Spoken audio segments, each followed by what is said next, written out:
Welcome back. જૂનાગઢમાં ભારતીય આશ્રમના લઘુ મહંત મહાદેવ ભારતી ગુમ થવાનો મામલો સામે આવ્યો હતો, ત્યારે આજે ફરીથી જટાશંકર રૂટ ઉપર પોલીસે સર્ચ ઓપરેશન શરૂ કર્યું છે। મહાદેવ ભારતી ક્યાં ગુમ થયા છે તે મુદ્દે તપાસ હજુ પણ ચાલુ છે। મહાદેવ ભારતીનો જટાશંકરથી ફોન આવ્યા બાદ ફરીથી મોબાઈલ સ્વિચ ઓફ થયો છે। છેલ્લા 2 દિવસથી પોલીસ લઘુ મહંતની કરી રહી છે શોધખોળ। સંવાદદાતા વિજય જોડાયા છે। વિજય, જણાવશો કે એક વખત ફોન કરવામાં આવ્યો હતો કે તેઓ આશ્રમમાં પરત ફરવા માંગે છે, પરંતુ ત્યારબાદ તેમનો સંપર્ક કરતા તેમનો ફોન સ્વિચ ઓફ આવવા લાગ્યો છે। તપાસ ક્યાં સુધી પહોંચી?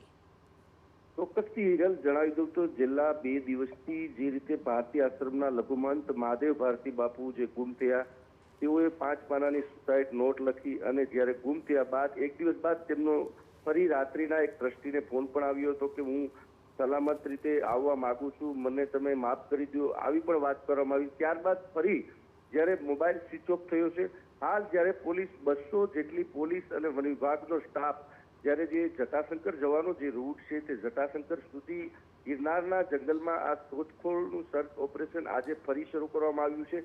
છેલ્લા 2 દિવસથી પોલીસ અલગ અલગ ટીમો બનાવીને તપાસ પણ કરી રહી છે કે મહાદેવ ભારતી ક્યાં ગુમ થયા છે, કઈ રીતે તેઓની ઉપર કઈ કારણોસર ગુમ થયા છે, તે બાબતે પણ પોલીસે તપાસ કરી। સીસીટીવી પણ તમામ જે શોધખોળ કરી અને તપાસ કરવામાં આવી છે। બીજી તરફ વાત કરવામાં આવે તો મહાદેવ ભારતીને જે રીતે કોઈ માનસિક ત્રાસ આપતો હોય તેને લઈને ગુમ થયા તેવી પણ સૂત્રોમાંથી માહિતી મળી રહી છે।